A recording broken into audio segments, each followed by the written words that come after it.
ஒவ்வொரு முறையும் ஆட்சிக்கு வந்தவங்க அப்படி தான் சொல்கிறது, நாங்கள் எங்களுக்கு பின்னால் யாரும் வரமாட்டாங்கன்னு சொல்கிறது. அப்படி எம்ஜிஆர் கூட சொன்னார், அவரே நாங்கள் வெற்றி பெற்றிருக்கிறோம். ஜெயலலிதா சொன்னாங்க, அவங்களே நாங்கள் வெற்றி பெற்று தான் இருக்கோம். நாங்கள் சொன்னோம், எங்களுக்கு தான் வெற்றி பெற்றிருக்கோம். இது எல்லாம் சபையில் உட்காரும்போது பெருமைக்காக பேசுகிறத தவிர அதெல்லாம் ஒரு அரசியல் ஞானத்தோடு சொல்லலை. அதே போல ஊரா வீட்டு நெய்யில யாருக்கு ஸ்வீட் செய்து கொடுக்கிறீர்கள் என்றோ, எதற்கெடுத்தாலும் நிதி இல்லைன்னு சொன்னவங்க இப்ப எதுக்கு ஆட்சியில இருக்கிற பிரச்சாரத்தின் போது விஜய் பேசினார் அப்படின்ட்டு. ஆனா இப்ப முதல்வர் ஆனவன நலத்திட்டம் வழங்குறதுக்கு நிதி இல்லைன்னு சொன்னவரு எம்எல்ஏங்களுக்கு அரசு பணத்துல கார் வழங்குவதை சொல்லியிருக்காரு. அது எப்படி பாக்குறீங்க? எம்எல்ஏங்களுக்கு கார் வழங்குவதுன்னு வந்த நியூஸை பார்த்த உடனே நான் கூட பரவாயில்ல அப்படின்னு நினச்சேன். அப்படிதான் நான் கூட சொன்னேன், அது நான் மாறுபட்ட கருத்து அல்ல. ஆனால் அதுக்கப்புறம் பத்திரிகையில் வெளிவந்த செய்திகளை பார்க்கும்போது கார் இல்லாதவர்கள் விரல் விட்டு எண்ணப்படக்கூடியவர்கள் தான் இருக்காங்க. மற்றவங்கெல்லாம் யார் கேள்வி கேட்டாலும் அவருக்கு 3 கார் இருக்குதுன்னு பத்திரிகை செய்தி இருக்கு. ஆகையினால எல்லாருக்கும் கார் வச்சிருக்கிறவங்களுக்கெல்லாம் கார் கொடுக்கணும், 1 கார் 2 கார் 3 கார் வச்சிருக்கிறவங்களாம் கார் கொடுக்க வேண்டிய அவசியம் இல்லை அப்படின்றது மக்களுடையது. எங்கள் திராவிட முன்னேற்ற கழகத்தை பொறுத்த வரையில் நாங்கள் கார் இருக்குதோ இல்லையோ எங்களுக்கு கால் வேணான்னு சொல்லிட்டோம். அது நியாயமான கோரிக்கை தான். அதை எப்படி பாக்குறீங்க? இப்போ தூய்மை பணியாளர்களுக்கு கொடுக்கலாம், இப்போ உதவியாளருக்கு 25,000, தூய்மை பணியாளர்களுக்கு அந்த பொதுவாக இப்போ அந்த சப்ஜெக்ட் அவங்க தொட்டதே தப்பு. கார் கொடுக்குறேன், அது பெட்ரோல் கொடுக்குறேன், இதெல்லாம் சொல்ல தப்பு. ஏன்னா அவங்களுடைய மெயின் கோஷம் என்ன? நிதி இல்லை, காலியாக வச்சுட்டு போயிட்டாங்கன்னு. காலியாக வச்சுட்டு போனால் எப்படி காரில் எம்எல்ஏவுக்கு அசிஸ்டண்ட்டு கூட சம்பளம் கொடுப்பாங்க? ஆகையினால அவங்க சொல்கிற மாதிரி நகர சுத்தி தொழிலாளர்கள் இல்லையா, தூய்மை பணியாளர்கள் மாதக்கணக்கில் ஒரு உண்ணாவிரதம் போராட்டங்கள்லாம் நடத்துகிறாங்க. அதுக்கெல்லாம் பணம் இல்லைன்னு போது இதுக்கு எங்கே பணம் கேட்கறது நியாயம்தான். அதே போல சட்டசபையில வந்து சபாநாயகர் உட்பட எம்எல்ஏங்க எல்லாருமே தமிழக வெற்றி கழக எம்எல்ஏங்க பாட்டு பாடி வர்றதோ, கேலி கிண்டல் செய்து வர்றதோ, தகாத வார்த்தைகள் பேசி வருவதோ, இதுக்கு முன்னால நீங்க சட்டமன்றத்தில் இருந்தீங்க. சட்டமன்றத்துடைய நிகழ்வுகள் என்ன இருக்குது உங்களுக்கு நல்லா தெரியும். அதை எப்படி பாக்குறீங்க? இந்த மாதிரி பண்ணிட்டு நான் ஒன்றும் பண்ண முடியாது. சபாநாயகர் நீண்ட நாள் சபையில் இருந்தவர். இப்போ அவர் நடத்துகிற விதத்தை நான் பார்க்குற போது ஓரளவுக்கு கொஞ்சம் மெயின்டைன் தான் பண்ணுறாரு, இல்லைன்னு சொல்ல. இந்த மாதிரி கூத்தெல்லாம் நடக்காமல் பார்த்துக்கிறது அவர் தான் செய்ய முடியுமே தவிர நான் ஒன்றும் அவங்களுக்கு சொல்ல முடியாது. ஆனால் இவங்களுக்கு மரபும் தெரியல, சட்டமும் தெரியல.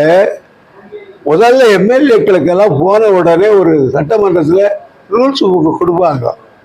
அது கொடுத்தாங்களா இல்லையான்னு எனக்கு தெரியல. அதை வாங்கி படித்தாங்கன்னா அந்த பிரச்சனை இல்லை. என்னுடைய மேஜையில் ஒரு 3 ஃபைல் வச்சுருக்காங்க. அந்த 3 ஃபைலை ஓப்பன் பண்ண வச்சிடாதீங்க. அதை ஓப்பன் பண்ணாக்கா பல பேருக்கு பிரச்சனை வரும். அதை எப்போ எப்படி ஓப்பன் பண்ணன்னு எனக்கு தெரியும், எதை எப்போ எங்கே பேசணும்னு தெரியும். அதை ஓப்பன் பண்ண வச்சிருக்காங்க. இடைத்தேர்தலையாச்சும் நீங்கள் ஜெயிச்சுட்டு போங்க, அதனால தான் நான் ஓப்பன் பண்ணலன்றாரு. அதுதான் எதிர்கட்சி தலைவர் சேலஞ்சு பண்ணார். தைரியம் இருந்தால் நீங்கள் அந்த பெண்டோரா பாக்ஸை ஓப்பன் பண்ணுங்க, என்ன இருக்குன்னு நானும் பார்க்குறேன். யார் மீது குற்றம் இருந்தாலும் நீங்கள் நடவடிக்கை எடுங்க, நான் தயங்காமல் கேட்கிறதுக்கு. அதை விட்டுட்டு நீங்கள் இப்போ உள்ளே ஆடிது காளி வேடிக்கை பாடின்னு ஒரு வித்தகாரம் காட்டுற மாதிரி உள்ளே வருது, இதுக்குள்ளே இருக்குது, இதுக்குள்ளே திறந்தா வேணும், இதுக்குள்ளே இருந்தால் பாடி வரும் அப்படின்னு மோடி மஸ்தான் சொல்கிற வேலை மாதிரி சொல்லியிருந்தா தரேன்றாரு. திறக்க வேண்டியது தானே? நீ எங்களை தானே சொல்ற, எங்களுக்கு தரேன்றோம், நாங்கள் பர்மிஷன் கொடுத்துட்டு திறக்க வேண்டியது தானே? திறக்கலைன்னா ஒரு தவறான தகவலை முதலமைச்சர் சொல்லி இருக்கிறார்னு அர்த்தம். ஒரு வாரத்துக்குள்ள திறக்கலைன்னு கேட்கணும். ரூலிங் பார்ட்டி, அப்போசிட் பார்ட்டி ஒரு வாரத்துக்குள்ள திறக்கலை அப்படின்னு சொன்னாக்கா ஒரு பிரிவிலேஜ் மோஷன் கொண்டு வரணும். சபைக்கு தவறான தகவலை கொடுத்தார் முதலமைச்சர் என்று பிரிவிலேஜ் மட்டும் கொண்டு வரணும். அதே போல தமிழ்நாட்டை ஆளுகிற சக்தி மட்டுமல்ல, எதிர்காலத்தில் நாட்டையே ஆளுகிற சக்தி படைத்தவர் நம்முடைய முதல்வர். வட மாநிலத்திலிருந்து வந்தவங்களே சொல்றாங்க, உங்களுக்கு கிடைச்ச முதல்வர் போல எங்களுக்கு எப்ப கிடைப்பாங்கன்னு. பர்டிகுலரா அமித்ஷா வந்த மீட்டிங் மேற்கோள் காட்டி செங்கோட்டையன் சொல்லியிருக்காரு, இந்தியாவே ஆளும் சக்தி படைத்தவர் விஜய்னு. எல்லாம் சும்மா ஒருத்தருக்கு ஒருத்தர் பார்த்து ஆஹாவும் சொல்லிக்கிறது.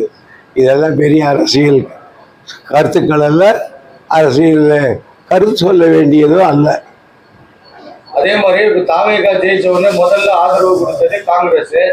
அந்த காங்கிரஸ் தமிழ் மாநில தலைவர் வந்து சொல்றாரு, எல்லாருமே வந்து தமிழக வெற்றி கழகத்தில் இருக்கிற அமைச்சர் முதல் கொண்டு எம்எல்ஏ எல்லாருமே ரசிகர் மன்ற மோட்லயே இருக்கிறாங்க, அவர்களை மாற்ற முடியாது அப்படின்னு அவரே சொல்லியிருக்காரு. அதுக்கு நான் என்னால மாற்ற முடியாது. ஒரு கட்டத்துல வந்து அமைச்சர்னா துரைமுருகன், எம்எல்ஏனா ஞானசேகரன் அப்படின்ற ஒரு வேலூர் அடையாளம் இருந்தது சட்டமன்றத்துல. இன்னைக்கு அது இருக்கா? அது மாதிரியான குறிப்பிட்டு சொல்ற மாதிரியான இந்த அமைச்சர்கள் யாரையாவது சொல்ல முடியுமா? பாருங்க. இல்லை சார், சொல்லலாம். முதல்ல சட்டமன்றத்துக்கு போறவர் படிக்கணும், ரூல்ஸ் அண்ட் ரெகுலேஷன்ஸ் என்னன்னு படிக்கணும், பழைய சட்டமன்ற நடவடிக்கைகளை எடுத்து படிக்கணும். அசம்பிளியில் உட்காந்து, லைப்ரரியில் உட்காந்து நைட் அண்டு அதை எடுக்கணும், அந்த புத்தகத்தை எடுத்து படிக்கணும். என்னென்ன கேள்வி கேட்டிருக்காங்க, எப்படி எப்படி கேட்டிருக்காங்க, யார் யார் பதில் சொல்லியிருக்காங்கிறதெல்லாம் தெரிஞ்சுக்கணும். அதுக்கப்புறம் அதே வேலையாக இருக்கணும் சார். பத்திரிக்கை படிக்கணும், பண்ணி நோட் புக்கில் குறிப்பி எடுத்து வச்சுக்கணும், இது என்ன கேட்க வச்சுக்கணும். இது பெரிய வேலை. நாங்கள் எல்லாம் தூங்க மாட்டோம். ராத்திரி என் பக்கத்து வீடு தான் ரகுமான் கான், 2 பேரும் ஓட்டா போட்டிக்கிட்டு 12, 1:30 மணி வரையிலும் இந்த பில்லுஸ் எல்லாம் படிச்சுட்டு தான் நாங்கள் வெளியே வருவோம். அதனால் கஷ்டப்படணும். சும்மா வந்து இன்னைக்கு கொடுப்பதெல்லாம் கொடுத்தா யாருக்காக கொடுத்தான்னு பாடு எடுத்தா என்ன சார் இது? சட்டசபையா? இன்னும் 2 ஆண்டுகளில் திமுகவினர் அரசியலை விட்டு விலகி அண்ணா அறிவாலயத்தை வந்து வாடகைக்கு விட நிலைக்கு வரும்னு சொல்லியிருக்காங்க. யார் சொல்றது? நிர்மல்குமார், அமைச்சர் நிர்மல்குமார். இவன் நாட்டை இவங்க பட்டா மற்ற எத்தனையோ பேர் சொல்லியாச்சு. நாங்கள் இந்த திமுக முழச்சத்திலிருந்து எதிர்ப்பு சந்திச்சது. அண்ணா இருக்கிற காலத்திலே சம்பத்தை சந்திச்சது. அதுக்கு பிறகு வெற்றிகளாக எம்ஜிஆருடைய பிளவை சந்திச்சது. அதுக்கப்புறம் கோபாலசாமியுடைய பிளவை சந்திச்சது. ஆகிய பிளவுகளுக்கும் நாங்கள் தான் சொன்னாங்க. ஆனால் இதையெல்லாம் முன்னேறி யார் யார் எங்களை வந்து ஓஹோன்னு போனானோ எல்லாரும் எங்ககிட்ட வந்து அடிமையாகிட்டான். ஒன்று வச்சுங்க, திமுகவை எதிர்த்து கட்சி நடத்துறவங்களாம் கட்சியில் திமுகவில் தான் அடக்கமாயிட்டாங்க. நான் இன்னொரு மந்திரியை பற்றி குறை சொல்ல விரும்பலை.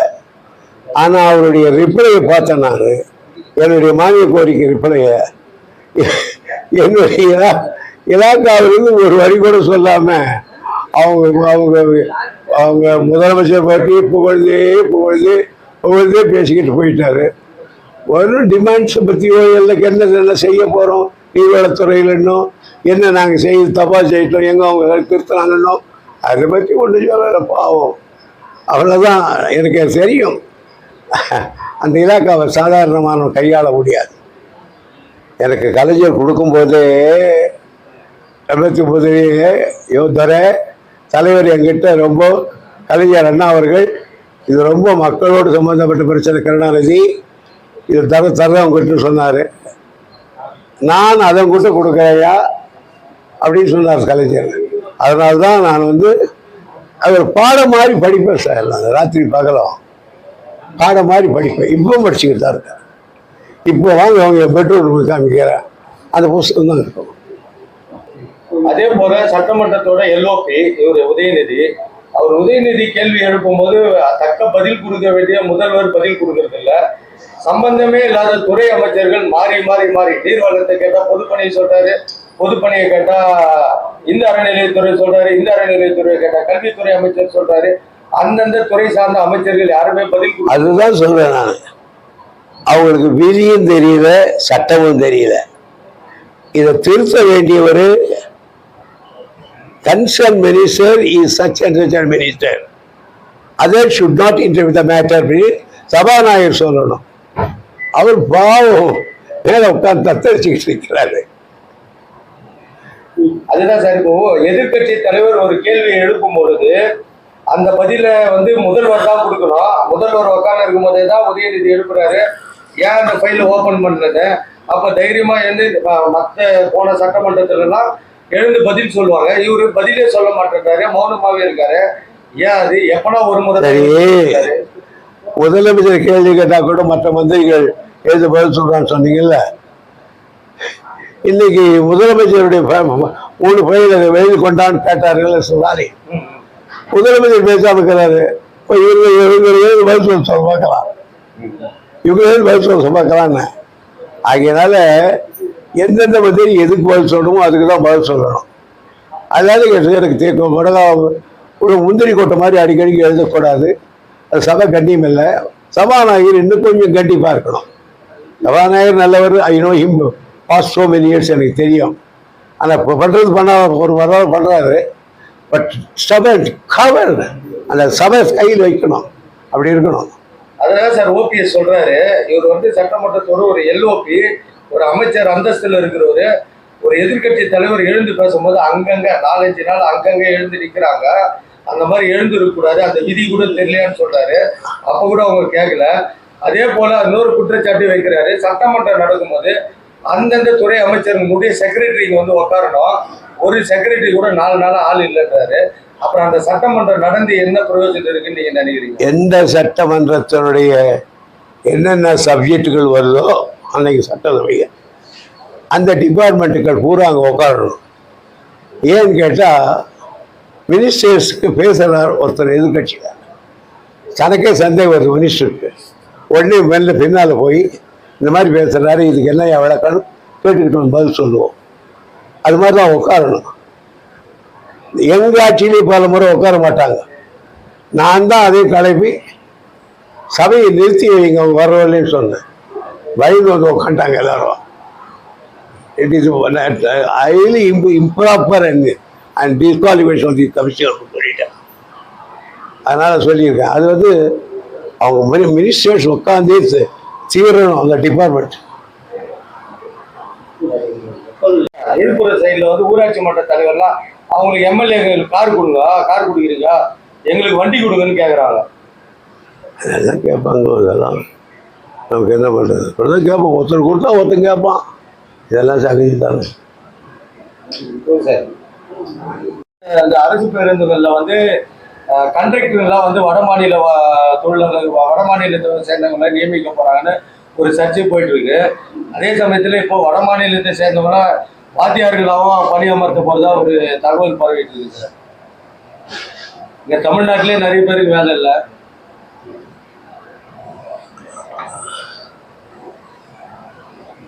வட மாநிலத்திலேருந்து பல பேர் வந்து தமிழ்நாட்டில் வேலை செய்கிறாங்க. பீகார்காரர்கள் இல்லைன்னு சொல்ல நான். அவங்க இல்லைன்னாலே தொழிலாளிகள் கிடையாது. முன்னெல்லாம் நமக்கு வேலைக்கு வருவாங்க. அவங்களுக்கெல்லாம் அந்த என்னது காலையில் போய் பண்ணுறாங்களே இல்லை கொலைக்குட்டி எல்லாம் சேர்ந்துக்கிறாங்க. 100 நாள் பணியாளராக போயிட்டாங்க. அவங்க எல்லாம் சேர்த்தம்போது வேற 300 வாங்கிட்டு உட்காந்துக்கிறாங்க. யாரும் இந்த வேலைக்கு வர்றதில்லை. அது கஷ்டப்பட்டு அவங்க தான் வேலை செய்துக்கிட்டு இருக்காங்க. அதுக்கு வரையும் தான் அவங்க அளவுல தவிர அதுக்கு மேற்கொண்டு அலோவ் பண்ண கூடாது. கூடுறதுக்கும் அவங்களுக்கு பெரிய நல்லதல்ல. அப்படி ஒரு நிலை ஏற்பட்டால் அது ஒரு புரட்சி ஏற்படும் தமிழ்நாட்டில். அதே போல சட்டசபையில் உறவுகள் பேர் வச்சு மாமா மச்சான் அந்த மாதிரி எல்லாம் பேசுறாங்க. அதான் நேற்று நான் சொல்லிட்டேன். இது பொதுவாக ஒன்று சொல்கிறேங்க. நாங்கள்லாம் 50 வருஷம் இருந்தோம். எத்தனையோ எம்ஜிஆர் கலைஞர் பேர் நான் அண்ணான பேர் பார்த்தேன், கலைஞர் பேர் பார்த்தேன், ஜெயலலிதா பேர் பார்த்தேன். அப்புறம் வந்தா இருக்கிற மற்ற எம்எல்ஏக்கள் எல்லாம் ஓபிஎஸ் ஆபிஎஸ் ஓபிஎஸ் எல்லாருமே போயிட மாட்டோம். நான் எப்பவுமே இது மாதிரி எல்லாம் வந்தது கிடையாது. என்ன சமாச்சாரம்னு சொல்லுங்கள். மாமா மச்சான். ஆமாம், அவன் மச்சான் எனக்கு வேண்டியவர். எதிரின்னா எதிரியாக தான் இருக்கணும். சபைக்குள்ள என்ன சார் மாமன் மச்சான் உறவு? சபைக்குள்ள என்ன அண்ணன் என்னடா தம்பி என்னடா அரசியல் உலகத்தில்? அதுதான் என் கேள்வி. நாங்கெல்லாம் அப்படிதான் இருந்தோம். என்னை வளர்த்தவர் எம்ஜிஆர், 7 வருஷம் படிக்க வச்சவர் எம்ஜிஆர், என்னை கூப்பிட்டு வாடா மந்திரி பதவி ஏற்றுக்குன்னு சொன்னவர் எம்ஜிஆர். அப்போ கூட நான் என் கட்சி திமுக நான் ஏற்க முடியாதுன்னு சொன்னவன் நான். அவர் பாராட்டிட்டு உங்களுடைய உறுதியை நான் பாராட்டுறா, இவ்வளோ உறுதியாக இருப்பேன்னு நான் நினைக்கலண்ணா. நான் உங்களை பார்த்து கட்சிக்கு வரல, அண்ணா திராவிடவாடு கேட்டாரு, அப்போ ஒரு போராளியாக போகணுன்ட்டு வந்தவன் நான். எனக்கு அந்த ஐடியாலஜி தான் நிற்கிறது தவிர எனக்கு யாரையும் பார்த்து நான் வரல அப்படின்னு சொன்னவன் நான். ஆனால் அப்பேற்பட்ட நான் வளர்த்த தாய் வெள்ளத்தோடு பண்ண எம்ஜிஆரையே அவர் இதை என்னுடைய கல்யாணத்துக்கு வரத்துக்கு சார்ட்டர் ஃப்ளைட் விட்டு பிடிச்சிட்டு வந்து 25 பவுன் செயின் போட்டு சாப்பிட்டு எல்லாரையும் சாப்பிட வச்சுட்டு போன அந்த எம்ஜிஆரையே சட்டசபையில் நேருக்கு நின்று பேசணும் நான். ஈந்து சிவந்தது எம்ஜிஆர் திருநரம் ஒரு காலத்தில் கேட்டு நாங்கள் கைத்தட்டி காப்பாய்ப்பட்டது கட்டு. இன்றைக்கு ஈந்து சிவந்ததில்ல, வாங்கி சிவந்ததுன்னு சொன்ன அப்படின்றாரு. நான் வாங்குவேன் அப்படி நேருகிறார் கடம். அதில் போய் சந்திங்க களத்தில் போய் கலத்தில் போய் அண்ணன் தம்பி என்று பாடுறது. ஆகையினால சுருக்கமாக சொல்கிறேங்க, எதிர்கட்சிக்காரன் வாளோடு சபைக்கு போகணும், ஆளுங்கட்சிக்காரன் கேடயத்தோடு தான் வரணும். இவன் சொல்லிட்டு வாழை வீசுவான், அவன் தடுக்கணும், தடுக்க முடிஞ்சா தடுக்கணும், இல்லைன்னா சலாம் போட்டு போகணும்.